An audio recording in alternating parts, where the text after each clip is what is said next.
Hi all, welcome to Entri cooperative banking YouTube channel. I am Anshitha. നമുക്കിന്ന് CSEBയുടെ എക്സാമിന് വരുന്ന കുറച്ച് ചാൻസ് ഉള്ള കുറച്ച് ക്വസ്റ്റ്യൻസ് നോക്കാം. നമ്മുടെ CSEBയുടെ എക്സാം അടുത്തെത്തി. ഈ പറഞ്ഞു കഴിഞ്ഞാൽ ഒരു മാസത്തിൽ കുറവേ ഉള്ളൂ. അപ്പോൾ നമ്മളെന്താണ് നന്നായിട്ട് തന്നെ പഠിക്കുക. എക്സാമിന് നമുക്കറിയാം കഴിഞ്ഞ എക്സാമിന് എത്രയായിരുന്നു 60 to 65 ഒക്കെയാണ് കട്ട് ഓഫ് വന്നത്. അപ്പോൾ അതിൽ കൂടുതൽ ഉറപ്പായിട്ട് മേടിക്കാൻ വേണ്ടി നോക്കുക. ഓക്കെ, ക്വസ്റ്റ്യനിലോട്ട് പോകാം. ഫസ്റ്റ് എയർപോർട്ട് ഇൻ സിക്കിം, അതായത് സിക്കിമിലെ ആദ്യത്തെ എയർപോർട്ട് എവിടെയാണ് എന്നാണ് ആദ്യത്തെ ചോദ്യം. ഓക്കെ, ഓപ്ഷൻ എ ഏതാണെന്നാണ് ചോദ്യം, എവിടെയാണെന്നല്ല ഏതാണ്. Option A Subhash Chandrabose airport, option B Pakyong airport, option C അഹ്റ airport, option D Veer Savarkar airport. അപ്പോൾ ഇതിൽ ഏതായിരിക്കും ഫസ്റ്റ് എയർപോർട്ട് ഇൻ സിക്കിം? സിക്കിമിൽ വന്ന ആദ്യത്തെ എയർപോർട്ട് ഏതായിരിക്കും ആൻസർ വരിക? ഓപ്ഷൻ എ ആണോ, ബി ആണോ, സി ആണോ, ഡി ആണോ ആൻസർ ആയിട്ട് വരിക? ഇവിടെ ആൻസർ ആയിട്ട് വരിക ഏതാണ്? Pakyong airport. First airport in Sikkim, സിക്കിമിലെ ആദ്യത്തെ എയർപോർട്ട് ഏതാണ്? പാക്യോങ് എയർപോർട്ടാണ്. അതുപോലെ വേറെ പ്രത്യേകത എന്താ? ഇന്ത്യയിൽ പ്രവർത്തനം തുടങ്ങിയിട്ടുള്ള എയർപോർട്ട്സിൽ 100ാമത്തെ എയർപോർട്ട്, അതായത് ഇന്ത്യയിൽ പ്രവർത്തനം തുടങ്ങിയ 100ാമത്തെ എയർപോർട്ടാണ് ഇത് പാക്യോങ് എയർപോർട്ട്. അത് സിക്കിമിലെ ആദ്യത്തെ എയർപോർട്ടാണ്. അതുപോലെ ഇന്ത്യയിൽ പ്രവർത്തനം തുടങ്ങിയ 100ാമത്തെ എയർപോർട്ടുമാണ് ഇത് പാക്യോങ് എയർപോർട്ട്. അതുപോലെ സുഭാഷ് ചന്ദ്രബോസ് എയർപോർട്ട് എവിടെയാണ്? കൽക്കത്തയിലാണ് സുഭാഷ് ചന്ദ്രബോസ് എയർപോർട്ട്. അപ്പോൾ എയർപോർട്ട്സിനെ പറ്റി, ഇന്ത്യയിലുള്ള എയർപോർട്ട്സിനെ പറ്റി നന്നായിട്ട് നോക്കി വയ്ക്കുക. അതിൽ നിന്നൊരു ക്വസ്റ്റ്യൻ ചോദിക്കാൻ ചാൻസ് ഉണ്ട്. Okay, GK. അതുപോലെ നമുക്കറിയാം ഒരു 65 എബോ ഒക്കെ മേടിക്കണമെങ്കിൽ ഉറപ്പായിട്ടും തന്നെ എല്ലാ സബ്ജക്റ്റും നമ്മൾ നന്നായിട്ട് തന്നെ പഠിച്ചിട്ട് വേണം പോകാൻ. GK ഒന്നും വിട്ട് കളയരുത്. ഈ എയർപോർട്ട്സ് ഒക്കെ വളരെ ഇമ്പോർട്ടൻ്റ് ആണ്. GKയിൽ ടോപ്പിക്സിൽ പഠിച്ചിട്ട് തന്നെ പോകേണ്ട ഒരു ടോപ്പിക്കാണ്, ചോദിക്കാറുണ്ട്. ഓക്കെ, അപ്പോൾ നെക്സ്റ്റ് ടോപ്പിക്കിലോട്ട് പോവാം. Next question, second one. Which of the following is the currency of Maldives? അതായത് കറൻസിയും ക്യാപിറ്റലും ഒക്കെ ഇമ്പോർട്ടൻ്റ് ആണ് കേട്ടോ GKയിൽ. അപ്പോൾ ഇവിടെ ചോദിച്ചിരിക്കുന്ന മാൽദീവ്സിൻ്റെ കറൻസി ഏതാണെന്നാണ്. Option A rupee, option B rupiah, option C rufiyaa, option D riyal. ഏതായിരിക്കും മാൽദീവ്സിൻ്റെ കറൻസി വരിക? മാൽദീവ്സിലെ കറൻസി ഏതാണ്? റുപ്പി ആണോ, റുപ്പിയ ആണോ, റുഫിയ ആണോ, റിയാൽ ആണോ? ഏതായിരിക്കും വരിക? മാൽദീവ്സിൻ്റെ കറൻസി ഏതാണ്? Option C റുഫിയ. സ്പെല്ലിംഗ് നോക്കണേ, റുഫിയ ആണ് മാൽദീവ്സിൻ്റെ കറൻസി കേട്ടോ. റുഫിയ ആണ് മാൽദീവ്സിൻ്റെ കറൻസി. അതുപോലെ റുപ്പിയ ആദ്യ ഇന്തോനേഷ്യയുടെ കറൻസിയാണ് റുപ്പിയ. ഓക്കെ, അപ്പോൾ മാൽദീവ്സിൻ്റെ കറൻസി ഏതാണ്? റുഫിയ. ഓപ്ഷൻ സി റുഫിയ ആണ് മാൽദീവ്സിൻ്റെ കറൻസി. റുപ്പിയ എവിടെയാണ്? ഇന്തോനേഷ്യയുടെ കറൻസിയാണ്. ഈ കറൻസിയും അതുപോലെ ഒരു കൺട്രിയുടെ കറൻസി, ക്യാപിറ്റൽ, പ്രസിഡന്റ് അതൊക്കെ നോക്കി വെക്കണേ. അതുപോലെ ഇന്ത്യയിലേക്ക് ഇടയ്ക്ക് വിസിറ്റിന് വന്ന ഏതെങ്കിലും ഗസ്റ്റായിട്ട് ഏതെങ്കിലും കൺട്രിയുടെ പ്രൈം മിനിസ്റ്ററോ പ്രസിഡന്റോ വന്നിട്ടുണ്ടെങ്കിൽ അത് നോക്കി വെക്കണം, ചോദിക്കാൻ ചാൻസ് ഉണ്ട്. ഓക്കെ, അപ്പോൾ കറൻസി ഓഫ് മാൽദീവ്സ് റുഫിയ. ഇന്തോനേഷ്യയുടെ കറൻസി ഏതാണ്? Rupiah. Okay, next question. Cooperative tour is the publication of. Cooperative tour എന്ന് പറയുന്നത് ഏത് ഓർഗനൈസേഷൻ്റെ പബ്ലിക്കേഷനാണ്? Option A NABARD, option B NAFED, option C NCUA, option D VAMNICOM. അപ്പോൾ ഏത് ഓർഗനൈസേഷൻ്റെ പബ്ലിക്കേഷനാണ് കോപ്പറേറ്റീവ് ടൂർ? ഏതിൻ്റെയാണ്? നബാർഡിൻ്റെ ആണോ, നാഫെഡിൻ്റെ ആണോ, NCUAയുടെ ആണോ, വാർനിക്കോമിൻ്റെ ആണോ? ഏതിൻ്റെ ആയിരിക്കും? നമുക്കറിയാം ഓപ്ഷൻ ബി നാഫെഡിൻ്റെ പബ്ലിക്കേഷനാണ് ഇത് കോപ്പറേറ്റീവ് ടൂർ നാഫെഡിൻ്റെ പബ്ലിക്കേഷനാണ്. ചോദിക്കാൻ ചാൻസ് ഉണ്ട്, നോട്ട് ചെയ്ത് വയ്ക്കുക. അതുപോലെ ഒരു ഓർഗനൈസേഷൻ പഠിക്കുമ്പോൾ അതിൻ്റെ ഹെഡ് ഓഫീസ്, അതുപോലെ എന്തൊക്കെയാണ് ഫോം ചെയ്ത ഡേറ്റ്, സ്റ്റാർട്ട് ചെയ്ത ഡേറ്റ്, അതുപോലെ ഏതെങ്കിലും പബ്ലിക്കേഷൻസ് ഉണ്ടെങ്കിൽ അത്, ഏതെങ്കിലും സ്കീംസ് കൊണ്ടുവന്നിട്ടുണ്ടെങ്കിൽ അതൊക്കെ നോക്കി വെക്കണേ. അതുപോലെ നബാർഡും വളരെ ഇമ്പോർട്ടൻ്റ് ആട്ടോ. നബാർഡ് വളരെ ഇമ്പോർട്ടൻ്റ് ആണ്. CSEBയിൽ ഒരു ക്വസ്റ്റ്യൻ 1/2 മാർക്കിനോ അല്ലെങ്കിൽ 1 മാർക്കിനോ 1.5 മാർക്കിനൊക്കെ ക്വസ്റ്റ്യൻസ് എന്താ നബാർഡിൽ നിന്ന് വന്നിട്ടുണ്ട്. അപ്പോൾ നബാർഡ് ഉറപ്പായിട്ടും പഠിച്ചിട്ട് പോകണം. ഉറപ്പായിട്ടും അതിൽ നിന്നൊരു ക്വസ്റ്റ്യൻ വരാറുണ്ട്. ഓക്കെ, അപ്പോൾ നബാർഡ് ഈ പറഞ്ഞ ഇൻസ്റ്റിറ്റ്യൂഷൻസ് എല്ലാം ഇമ്പോർട്ടൻ്റ് ആണ്. NABARD, NAFED, NCUA, VAMNICOM, NCCT, okay, IFFCO, KRIBHCO അതൊക്കെ വളരെ ഇമ്പോർട്ടൻ്റ് ആണ്. നോക്കിയിട്ട് തന്നെ പോവുക. അതുപോലെ കേരളത്തിലാണെങ്കിലും കേരഫെഡ്, മത്സ്യഫെഡ് അതുപോലത്തെ ഓർഗനൈസേഷനെ പറ്റിയൊക്കെ നന്നായിട്ട് നോക്കിക്കൊണ്ട് പോവുക. മാക്സിമം നോക്കാൻ വേണ്ടി ശ്രമിക്കുക. ഓക്കെ, അപ്പോൾ cooperative tour is the publication of NAFED ആണ് ആൻസർ ആയിട്ട് വരുന്നത്. അപ്പോൾ കോപ്പറേറ്റീവ് പെർസ്പെക്റ്റീവ് ഏതിൻ്റെ പബ്ലിക്കേഷനാണെന്ന് താഴെ കമൻറ്റ് ചെയ്യുക കേട്ടോ. സിമ്പിൾ ക്വസ്റ്റ്യൻ ആണ്. Next question. Young ones of horses is known as. അതായത് ഹോൾസിൻ്റെ യങ് വൺസ്, ബേബീസിൻ്റെ എന്താ പറയുക? Option A fawn, option B kitten, option C kid, option D colt. ഏതായിരിക്കും ആൻസർ വരിക? ഇത് ഇംഗ്ലീഷിൽ ഈ ഒരു ടൈപ്പ് ക്വസ്റ്റ്യൻസ് ചോദിക്കാറുണ്ട്. ഓക്കെ, ഹോൾസിൻ്റെ യങ് വൺസിന് എന്താ പറയുക? ഏതായിരിക്കും ആൻസർ വരിക? എ ആണോ, ബി ആണോ, സി ആണോ, ഡി ആണോ? നമുക്കറിയാം ഏതാണ്? ഓപ്ഷൻ ഡി കോൾട്ട് എന്നാണ്. ഹോൾസിൻ്റെ യങ് വൺസിന് നമ്മൾ എന്താ പറയുക? കോൾട്ട് എന്നാണ്. ഓക്കെ, നോട്ട് ചെയ്ത് വെക്കാം കേട്ടോ. അതുപോലെ കിഡ് എന്തിൻ്റെയാ? ഗോട്ടിൻ്റെ യങ് വൺസിനെയാണ് എന്താ കിഡ് എന്ന് നമ്മൾ പറയുക. അതുപോലെ കോൾട്ട് എന്തിൻ്റെയാണ്? ഹോൾസിൻ്റെ യങ് വൺസിൻ്റെയാണ് കോൾട്ട് എന്ന് പറയുന്നത് കേട്ടോ. നോട്ട് ചെയ്ത് വെക്കണേ. ഓക്കെ, അപ്പോൾ 4th വൺ നമ്മൾ നോക്കി. Next question, A group of ships. 5th one, അതായത് എ ഗ്രൂപ്പ് ഓഫ് ഷിപ്സിന് നമ്മൾ 1 വേർഡിൽ എന്താ പറയുക? ഈ ടൈപ്പ് ക്വസ്റ്റ്യൻ ഇംഗ്ലീഷ് ചോദിക്കാറുണ്ട്. അതായത് ഒരു ഗ്രൂപ്പ് ഓഫ് ഷിപ്സ് അല്ലെങ്കിൽ എ ഗ്രൂപ്പ് ഓഫ് ബുക്സ് എന്നൊക്കെ പറഞ്ഞിട്ട് അതിനെ എന്തായിരിക്കും പറയുക എന്ന് 1 വേർഡിൽ എന്താ പറയുക എന്ന് ചോദിക്കാറുണ്ട്. Okay, a group of ships എന്തായിരിക്കും? Option A hamlet, option B anthology, option C fleet, option D none of these. ഏതായിരിക്കും ആൻസർ വരിക? എ ഗ്രൂപ്പ് ഓഫ് ഷിപ്സ് എങ്ങനെയായിരിക്കും അറിയപ്പെടുക? ഏതായിരിക്കും ഇവിടെ ആൻസർ ആയിട്ട് വരുന്നത്? ഓപ്ഷൻ സി ഫ്ലീറ്റ് ആണ്. A group of ships is known as fleet. Okay, next question മാത്സിലാണ്. മാത്സിൽ റീസണിങ് നിങ്ങൾ മാത്സും നോക്കണം, അതുപോലെ തന്നെ റീസണിങ് നോക്കിയിട്ട് പോകട്ടോ. റീസണിങ്ങിനും കുറേയധികം ക്വസ്റ്റ്യൻസ് ചോദിക്കാറുണ്ട്. ഓക്കെ, ഇവിടെ എന്താണ് 6th വൺ എന്താണ് ചോദ്യം? ഒരു നമ്പർ സീരീസ് തന്നിട്ടുണ്ട്. അപ്പോൾ അതിലൊരു മിസ്സിംഗ് നമ്പർ ഉണ്ട്. അപ്പോൾ അത് കണ്ടുപിടിക്കാനാണ്. നമ്പർ എങ്ങനെയാ? 11, 13, 17 -23. ഏതായിരിക്കും വരിക? ഏതായിരിക്കും ഇവിടെ ആൻസർ വരിക? Option A 18, option B 19, option C 21, option D none of these. ഏതായിരിക്കും വരിക? ഏതായിരിക്കും ഇവിടെ വരിക? ഈ നമ്പർ നോക്കിക്കഴിഞ്ഞാൽ എന്താ? ഒറ്റ നമ്പർ ആണല്ലേ. ഓക്കെ, ഒറ്റ നമ്പർ ആണ് വരുന്നത്. പിന്നെ എന്താ പ്രത്യേകത? കാണുമ്പോൾ തന്നെ അറിയാം എന്താണ്? ഒറ്റ നമ്പർ ആണ്. അപ്പോൾ 18 വരാൻ ചാൻസ് ഇല്ല. അടുത്തടുത്തുള്ള നമ്പറാണ്. അടുത്തടുത്തുള്ള നമ്പർ കാണുമ്പോൾ നമുക്ക് എന്താ പ്ലസ് അല്ലെങ്കിൽ മൈനസ് അങ്ങനെയൊക്കെ ആയിരിക്കും റിലേഷൻ വരാം കേട്ടോ. ഓക്കെ, വലിയ ഡിഫറൻസ് നമ്പേഴ്സിന് ഉണ്ടെങ്കിലാണ് ഇൻഡ്യൂലോട്ട് നമ്മൾ ആദ്യം നോക്കേണ്ടത്. ആദ്യം തന്നെ നോക്കുമ്പോൾ നമ്പേഴ്സ് തമ്മിലുള്ള ഡിഫറൻസ് കുറവാണെങ്കിൽ പ്ലസ് അതുപോലത്തെ കാര്യം, അല്ലെങ്കിൽ ഇപ്പോൾ ഓഡാണോ ഈവൻ ആണോ അങ്ങനത്തെ കാര്യങ്ങൾ നോക്കുക. ഇപ്പോൾ നമ്പേഴ്സ് തമ്മിലുള്ള ഡിഫറൻസ് കൂടുതലാണെങ്കിൽ എന്താണ്? ഇൻഡ്യൂ അതുപോലത്തെയൊക്കെ എന്താണ് കാര്യങ്ങൾ നോക്കാം. മൾട്ടിപ്ലിക്കേഷൻ ആയിരിക്കും അവിടെ വരാൻ ചാൻസ് കൂടുതൽ. ഓക്കെ, അപ്പോൾ ഇവിടെ 11, 13, 17 അത് കഴിഞ്ഞ നമ്പറാണ് കണ്ടുപിടിക്കേണ്ടത്. ഒരു നമ്പർ ആട്ടുള്ളൂ. അത് കഴിഞ്ഞിട്ട് 23 ആണ്. ഓക്കെ, അപ്പം 19 വരുമോ? 19 വന്നു കഴിഞ്ഞാൽ പിന്നെ എന്താ? ഈ 21 വന്നല്ലേ. 17 കഴിഞ്ഞാൽ 19 ഉണ്ട് 21 ഉണ്ട്. ഓഡ് നമ്പറായിട്ട് 23 ആണ്. പക്ഷേ ഈ നമ്പറിനൊക്കെ വേറെ പ്രത്യേകത എന്താ? ഇതൊക്കെ എന്താണ്? പ്രൈം നമ്പേഴ്സാ അല്ലേ. ഈ തന്നിരിക്കുന്ന 11 ആയാലും 13 ആയാലും 17 ആണെങ്കിലും 23 ആണെങ്കിലും എന്താ? പ്രൈം നമ്പേഴ്സ് ആണ്. അപ്പോൾ ഈ 17ൻ്റെയും 23യുടെയും ഇടയ്ക്ക് വരുന്ന പ്രൈം നമ്പർ ഏതാണ്? 19 ആണ്. 19 പ്രൈം നമ്പർ ആണ് അല്ലേ. 21 പ്രൈം നമ്പർ അല്ല. 7 × 3 എത്രയാണ്? 21 ആണ്. 19 ആണ് അടുത്ത പ്രൈം നമ്പർ 17 കഴിഞ്ഞാൽ. ഓക്കെ, പ്രൈം നമ്പേഴ്സിൻ്റെ ഒരു ഓർഡർ, പ്രൈം നമ്പേഴ്സ് നിങ്ങൾ 100 വരെയുള്ള പ്രൈം നമ്പേഴ്സ് ഒന്ന് ജസ്റ്റ് ഒന്ന് നോക്കി വെച്ചിട്ട് പോകാട്ടോ. ഈ ഒരു രീതിയിൽ ക്വസ്റ്റ്യൻ ചോദിക്കാൻ ചാൻസ് ഉണ്ട്. നെക്സ്റ്റ് ക്വസ്റ്റ്യൻ 4, 5, 12, 39 അത് കഴിഞ്ഞിട്ടുള്ള നമ്പറാണ്. അപ്പോൾ ഇവിടെ നോക്കിയാൽ എന്താ? ആദ്യം എന്താണ്? കുറവാണ്. പിന്നെ എന്താണ്? ഡിഫറൻസ് കൂടി വരാം അല്ലേ നമ്പർ തമ്മിൽ. അപ്പോൾ 4, 5, 12, 39 നെക്സ്റ്റ് നമ്പർ ഏതാണെന്ന് ചോദ്യം. Option A 56, option B 123, option C 160, option D 184. ഏതായിരിക്കും ആൻസർ വരിക? അപ്പോൾ ഇവിടെ ആദ്യം നമ്മൾ നോക്കുമ്പോൾ ഒന്നേ ഡിഫറൻസ് ഉള്ളൂ. പക്ഷെ അത് കഴിഞ്ഞിട്ട് എന്താണ്? വളരെയധികം ഡിഫറൻസ് ഉണ്ട്. ഓക്കെ, അപ്പോൾ നമ്മളിവിടെ നോക്കുമ്പോൾ നമുക്ക് മനസ്സിലായി എന്താണ്? ഇതിൻ്റെ 4 × 1 +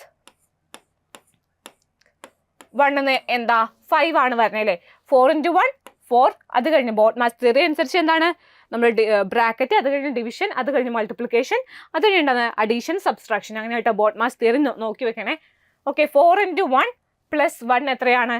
5 ആണ് വരിക. ഓക്കെ, അത് കഴിഞ്ഞ് 5 × 1 + വരില്ല. അപ്പം നമുക്ക് എന്താ? 2 എടുക്കാം. 2 കാരണം 5 × 2 10 അറിയാം. അതിൻ്റെ അടുത്താണ് 12. അപ്പോൾ 5 × 2 + 2 നോക്കിയപ്പോൾ എന്താണ്? 12 ആൻസർ ആയിട്ട് വന്നു അല്ലേ. അത് കഴിഞ്ഞോ 12 × 3 എത്രയാണ്? 12 × 3 36 ആണ് ആൻസർ ആയിട്ട് വരിക. 36 + 3 എത്രയാണ്? 39.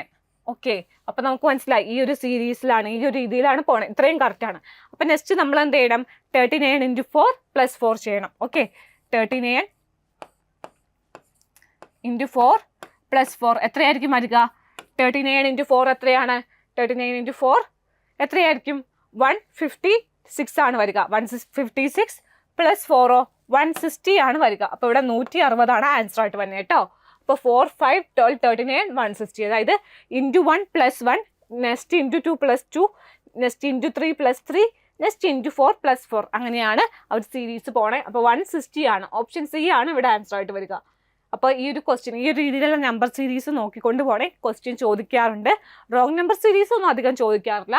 ഫൈൻഡ് നമ്പർ എന്ന് പറഞ്ഞാൽ മിസ്സിംഗ് നമ്പറാണ് ചോദിക്കാറ്. അപ്പം അതിൻ്റെ ഓരോ ടെക്നിക്സ് നിങ്ങൾ നോക്കിയിട്ട് പോവുക. കാരണം ഇത് ഉറപ്പായിട്ടും ഒന്ന് ചിന്തിച്ച് കഴിഞ്ഞാൽ നിങ്ങൾക്ക് ആൻസർ കിട്ടും. പക്ഷെ എന്താ ഇതിൻ്റെ ടെക്നിക്സ്, ഇതുപോലത്തെ ക്വസ്റ്റ്യൻസ് ഒക്കെ നമ്മൾ നേരത്തെ തന്നെ പ്രാക്ടീസ് ചെയ്ത് പോയി കഴിഞ്ഞാൽ എന്താണ് അതിൻ്റെ നല്ലൊരു അഡ്വാൻറ്റേജ്, നമുക്ക് പെട്ടെന്ന് ചെയ്യാൻ പറ്റും, അവിടെ ടൈം ലാഭിക്കാൻ പറ്റും. അല്ലെങ്കിൽ ഇതുപോലത്തെ ക്വസ്റ്റ്യൻസ് ഒന്നും ചെയ്തില്ലെങ്കിലും ചിലവർക്ക് ഇതിൻ്റെ ആൻസർ കിട്ടും, പക്ഷെ അവിടെ എന്താ ടൈം എടുക്കും. ചിലപ്പോൾ ഇത് നന്നായിട്ട് പ്രാക്ടീസ് ചെയ്ത് പോയ ഒരു കുട്ടി എന്താണ് ഒരു മിനിറ്റ് പോലും തികച്ചെടുക്കില്ലായിരിക്കും ഇതിൻ്റെ ആൻസർ കണ്ടുപിടിക്കാൻ. ഓക്കെ, ചിലപ്പോൾ മിനിറ്റൊക്കെ എടുക്കുള്ളൂ. അങ്ങനെ ചെയ്യും. പക്ഷെ ചിലവരെന്താണ്, ഇപ്പോൾ നമ്മൾ പ്രാക്ടീസ് ചെയ്യാണ്ട് പോയി കഴിഞ്ഞാൽ ചിലപ്പോൾ 4-5 മിനിറ്റ് എടുത്തു, അപ്പോൾ തന്നെ അവിടെ ടൈം ഡിഫറൻസ് വന്നു അല്ലേ. ഓക്കെ, അപ്പോൾ ഈ മാത്സിൻ്റെ ക്വസ്റ്റ്യൻസ് നിങ്ങൾ എന്ത് ചെയ്യണം, പ്രാക്ടീസ് ചെയ്തിട്ട് വേണം പോവാൻ. ഓക്കെ, 8th ക്വസ്റ്റ്യനിലോട്ട് പോവാം. 8th question, father of cooperative store movement is, അതായത് കോപ്പറേറ്റീവ് സ്റ്റോർ മൂവ്മെന്റിന്റെ ഫാദർ എന്ന് പറയുന്ന ആരെയാണ്? Option A William King, option B Robert Owen, option C Rochdale pioneers, option D none of the above. ആരെയായിരിക്കും store cooperative മൂവ്മെന്റിന്റെ father എന്ന് പറയുന്നത്? Cooperative movement father നമുക്കറിയാം, വേൾഡിൽ തന്നെ കോപ്പറേറ്റീവ് മൂവ്മെന്റ് ഫാദർ ആരാണ്? റോബർട്ട് ഓവൻ ആണ് കോപ്പറേറ്റീവ് മൂവ്മെന്റ് ഫാദർ. ഇന്ത്യയിൽ ഫെഡറിക് നിക്കോൾസൺ ആണ്, വേൾഡിൽ എടുത്തു നോക്കുന്നത് റോബർട്ട് ഓവൻ ആണ് cooperative movement father of cooperative movement. Father of cooperative എഡ്യൂക്കേഷനോ വില്യം കിങ് ആണ്. അപ്പോൾ ഇവിടെ കോപ്പറേറ്റീവ് സ്റ്റോർ മൂവ്മെന്റ് ഫാദർ ആരാണെന്നാണ് ചോദ്യം ചോദിച്ചിരിക്കുന്നത്. ഏതാണ്? ഓപ്ഷൻ സി റോക്കഡൈൽ പയോണിയേഴ്സ് ആണ് father of cooperative store movement എന്ന് അറിയപ്പെടുന്നത് കേട്ടോ. അതുപോലെ birth place of cooperative store movement ഇംഗ്ലണ്ടിൽ നിന്നാണ് അറിയപ്പെടുന്നത്. റോക്കഡൈൽ പയോണിയേഴ്സ് ആണ് കോപ്പറേറ്റീവ് സ്റ്റോർ മൂവ്മെന്റ് ഫാദർ ആയിട്ട് അറിയപ്പെടുന്നത് കേട്ടോ. 9th one, Lur brand is related to. Lur brand ഏത് കൺട്രി ആയിട്ട് റിലേറ്റ് ചെയ്ത് വരുന്ന ടൈമാണ്? Option A Germany, option B Denmark, option C Ireland, option D China. ഏത് കൺട്രി ആയിട്ട് റിലേറ്റ് ചെയ്ത് വരുന്ന ടേമാണ് ലർബ്രാൻഡ്? ഏതായിരിക്കും? നമുക്കറിയാം ഓപ്ഷൻ ബി ഡെൻമാർക്ക് അല്ലേ. ഓപ്ഷൻ ബി ഡെൻമാർക്ക് ആയിട്ട് റിലേറ്റ് ചെയ്ത് വരുന്ന ടൈമാണ് ഇത് ലർബ്രാൻഡ്. ലർബ്രാൻഡും അതുപോലെ അൽക്കേക്ക് എന്താണ് ഡെൻമാർക്കിൽ റിലേറ്റ് ചെയ്ത് വരുന്നതാണ്. നോട്ട് ചെയ്ത് വയ്ക്കുക. ഡെൻമാർക്ക് വളരെ ഇമ്പോർട്ടൻ്റ് ആണ്. ഡെൻമാർക്ക് എന്താണ്?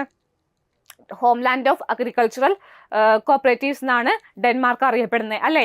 അതുപോലെ അവിടെ ഒരു ലെജിസ്ലേറ്റീവ് ഉണ്ടോ? ഇല്ല. അതുപോലെ തന്നെ ഡെൻമാർക്കിൽ HC സൗനിയാണ് എന്ത്?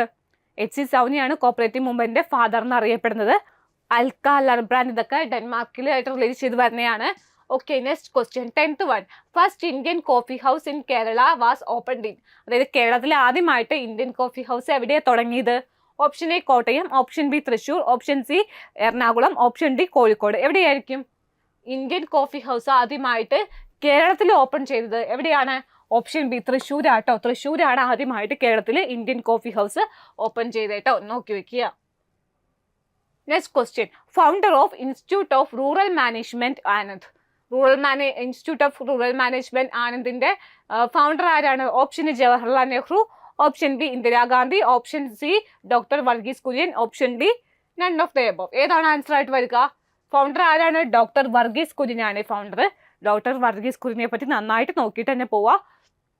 ഫാദർ ഓഫ് വൈറ്റ് റവല്യൂഷൻ അറിയപ്പെടുന്ന ആരാണ്? ഡോക്ടർ വർഗീസ് കുര്യനാണ്. അതുപോലെ ദൂത്വാല ഓഫ് ഇന്ത്യ എന്ന് അറിയപ്പെടുന്ന ആരാണ്? ഡോക്ടർ വർഗീസ് കുര്യനാണ്. അപ്പോൾ ഡോക്ടർ വർഗീസ് കുര്യനെ പറ്റിയുള്ള ചോദ്യങ്ങൾ ചോദിക്കാറുണ്ട് കേട്ടോ. CSEB-ലും JCA-ലും ചോദിക്കാറുണ്ട്, നോക്കി വെക്കുക. അതുപോലെ next question, Sahakarita Ratna award is instituted by. Sahakarita Ratna എന്ന് പറഞ്ഞ അവാർഡ് ആരാണ് നടത്തുന്നത്? Option A Amul, option B IFFCO, option C NCUA, option D NABARD. ആരായിരിക്കും ഇവിടെ ആൻസർ വരിക? ഓപ്ഷൻ ബി ഇഫ്കോയാണ് Sahakarita award.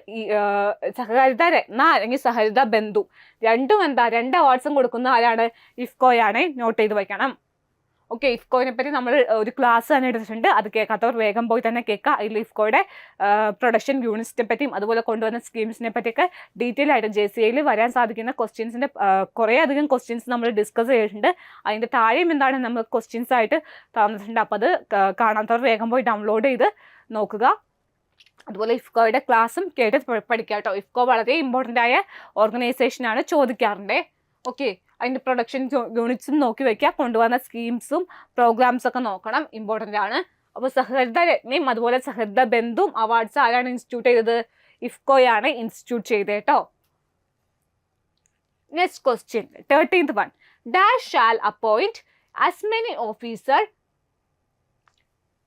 and employees as may be necessary to assist cooperative arbitration court. അതായത് cooperative arbitration കോർട്ടിൽ അസിസ്റ്റ് ചെയ്യാൻ വേണ്ടി ഉള്ള എല്ലാ എംപ്ലോയീസിനെയും അതുപോലെ ഓഫീസേഴ്സിനെയും അപ്പോയിന്റ് ചെയ്യേണ്ടത് ആരാണ്? Option A registrar of cooperative society, option B government, option C high court judge, option D either A or B. ഏതായിരിക്കും ആൻസർ വരിക? ആരായിരിക്കും? Dash shall appoint as many officers and employees as may be necessary to assist cooperative arbitration court. എന്തായിരിക്കും answer വരിക ഇവിടെ? RCS ആണോ, registrar ആണോ, government ആണോ, അതോ ഹൈക്കോടതി ജഡ്ജ് ആണോ, അതോ ഐദർ എ ഓർ ബി ആണോ? ഏതാണ് either A or B? RCS ഓ ഗവൺമെന്റോ ആണ് ആൻസർ ആയിട്ട് വരിക കേട്ടോ.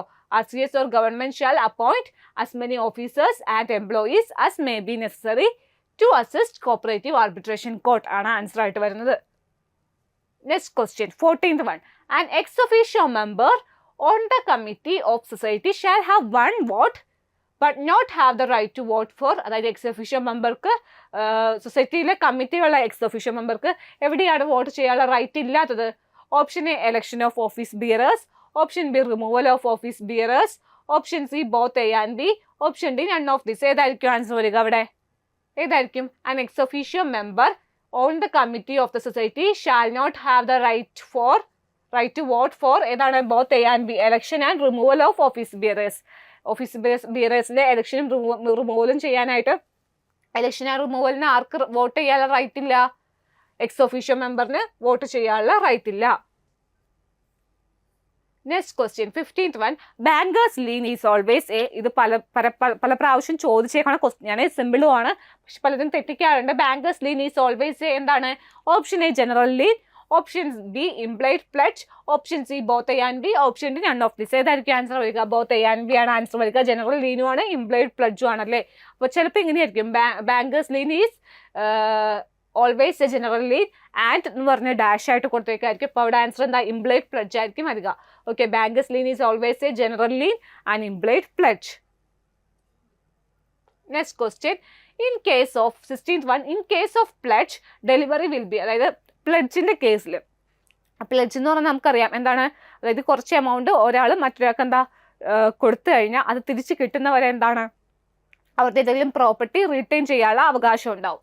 ഓക്കെ, ആ പൈസ തിരിച്ച് കിട്ടുമ്പോൾ ആ പ്രോപ്പർട്ടിയും തിരിച്ചു കൊടുക്കും. അപ്പോൾ പ്ലഡ്ജിന്റെ കേസിൽ ഡെലിവറി എങ്ങനെയായിരിക്കും?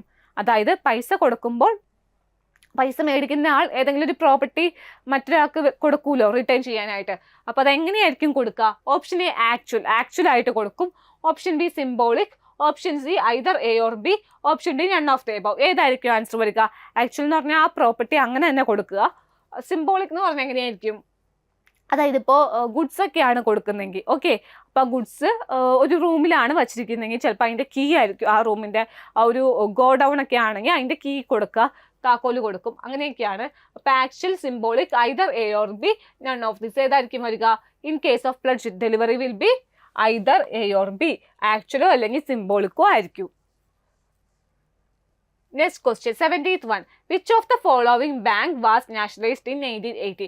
1980 നമുക്കറിയാം, 1980 നാഷണലൈസേഷനിൽ ഏത് ബാങ്കാണ് ഏപ്രിൽ 1980 ഏപ്രിലാണ് നാഷണലൈസേഷൻ നടന്നത്. അപ്പോൾ അന്ന് 6 ബാങ്ക്സ് എന്താ നാഷണലൈസേഷൻ ചെയ്യപ്പെട്ടു. അപ്പോൾ താഴെ പറഞ്ഞവയിൽ ഏതൊക്കെ ബാങ്ക്സ് ഉണ്ട് അതിൽ? Option A bank of India, option B syndicate bank, option C Andhra bank, option B D none of this. ഏതായിരിക്കും വരിക അവിടെ ആൻസർ?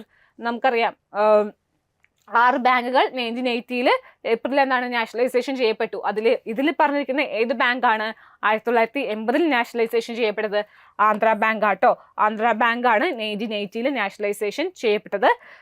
അതിനു മുമ്പ് 1969 നാഷണലൈസേഷൻ വന്നപ്പോഴാണ് ഈ ബാങ്ക് ഓഫ് ഇന്ത്യയും സിൻഡിക്കേറ്റ് ബാങ്ക് ഒക്കെ നാഷണലൈസേഷൻ ചെയ്യപ്പെട്ടേട്ടോ. നോട്ട് ചെയ്ത് വയ്ക്കാം. 1969 നാഷണലൈസേഷൻ സംഭവിച്ചിരുന്നു. അപ്പം എന്തായിരുന്നു ക്രൈറ്റീരിയ? 50 കോടിയിൽ കൂടുതൽ ഡെപ്പോസിറ്റ്സ് ഉള്ള ബാങ്ക്സ് ആണ് എന്താ നാഷണലൈസേഷൻ ചെയ്തത്. അത് കഴിഞ്ഞ് 1980 200 കോടിയിൽ കൂടുതൽ ഡെപ്പോസിറ്റ്സ് ഉള്ള ബാങ്ക്സ് ആണ് എന്താ നാഷണലൈസേഷൻ ചെയ്തത്. അപ്പോഴാണ് ഈ ആന്ധ്ര ബാങ്ക് ഒക്കെ നാഷണലൈസേഷൻ ചെയ്യപ്പെട്ടത്. അത് കഴിഞ്ഞ് ഈ ആന്ധ്ര ബാങ്ക് 2020 ഏതിലേക്കാണ് ലയിച്ചത്? യൂണിയൻ ബാങ്ക് ഓഫ് ഇന്ത്യയിലേക്ക് ആന്ധ്ര ബാങ്ക് ലയിച്ചു. Okay, next question, 18th one. Mines, oil fields are included in. Mines, oil fields അവയൊക്കെ താഴെ പറഞ്ഞതിൽ ഏതിലാണ് വരുന്നതെന്നാണ് ചോദ്യം. Option A intangible asset, option B nominal asset, option C wasting asset, option D none of this. അപ്പോൾ ഏതായിരിക്കും answer വരിക? Mines, oil fields ഒക്കെ ഏതിലായിരിക്കും വരിക? ഇൻടാഞ്ചിബിൾ നമുക്കറിയാം. ഇൻടാഞ്ചിബിൾ എന്ന് പറഞ്ഞാൽ കാണാനോ തൊടാനോ പറ്റില്ല. മൈൻസും ഓയിൽ ഫീഡ്സ് ഒക്കെ അങ്ങനെയാണോ? അല്ല. നോമിനൽ ആണോ? അല്ല. ഏതാണ്? വേസ്റ്റിംഗ് അസറ്റ് ആണ്. വേസ്റ്റിംഗ് അസറ്റ്, അതായത് മൈൻസും ഓയിൽ ഫീഡ്സ് ഒക്കെ എങ്ങനെയാണ്? നമുക്കതിന് നാച്ചുറൽ റിസോഴ്സസ് ആയിരിക്കും. എടുക്കുന്തോറും എന്താണ്, കുറെ കഴിയുമ്പോൾ അത് എക്സ്ഹോസ്റ്റ് ആയി പോകും. ഓക്കെ, അപ്പൊ അങ്ങനെയുള്ളവയാണ് wasting asset. Mines and oil fields are included in wasting asset ആണ് ആൻസർ ആയിട്ട് വന്നത് കേട്ടോ. ഓക്കെ, അപ്പൊ നമ്മൾ ഇന്ന് ഇത്രയും നോക്കി ക്വസ്റ്റ്യൻസ് നിങ്ങൾക്ക് ക്ലിയർ ആയെന്ന് വിചാരിക്കുന്നു. ഓക്കെ, അപ്പൊ നമുക്ക് കേരള ബാങ്കിന്റെയും JCIയുടെയും അതുപോലെ ജൂനിയർ ക്ലർക്കിന്റെയും ക്ലാസ് നിങ്ങൾക്ക് എൻട്രി ചെയ്ത് കിട്ടുന്നതായിരിക്കും. അപ്പോൾ ക്ലാസ്സസിൻ്റെ ഡീറ്റെയിൽസ് അറിയാനും അതുപോലെ നല്ല ക്വാളിറ്റിയുള്ള എക്സ്പേർട്സ് ആയിട്ടുള്ള ടീച്ചേഴ്സാണ് നിങ്ങൾക്ക് ക്ലാസ് തരുന്നത്. റെക്കോർഡ് സെഷനും ലൈവ് സെഷനും ഉണ്ടാവും. അപ്പോൾ അതിനെപ്പറ്റിയൊക്കെ ഡീറ്റെയിൽസ് ഒക്കെ അറിയാൻ വേണ്ടി താഴെ കാണുന്ന 7736122215 ഈ നമ്പറിലോട്ട് കോൺടാക്ട് ചെയ്യുക കേട്ടോ. നല്ല വേഗം തന്നെ ഒരു ജോലി കിട്ടാനായിട്ട് വേഗം തന്നെ എൻട്രി ജോയിൻ ചെയ്യൂ. ഓക്കെ, നമ്മുടെ ചാനൽ ആദ്യമായിട്ടാണ് കാണുന്നതെങ്കിൽ ചാനൽ വേഗം തന്നെ സബ്സ്ക്രൈബ് ചെയ്യൂ. അതുപോലെ താഴെ CSEBയുടെ നിങ്ങൾക്ക് വേണ്ടി CSEBയുടെ ഒരു നല്ലൊരു ടൈം ടേബിൾ തന്നെ തന്നിട്ടുണ്ട്. അപ്പോൾ അത് വേഗം തന്നെ ഡൗൺലോഡ് ചെയ്ത് അതനുസരിച്ച് പഠിക്കുക കേട്ടോ. Okay, like, share, subscribe our channel. Thank U.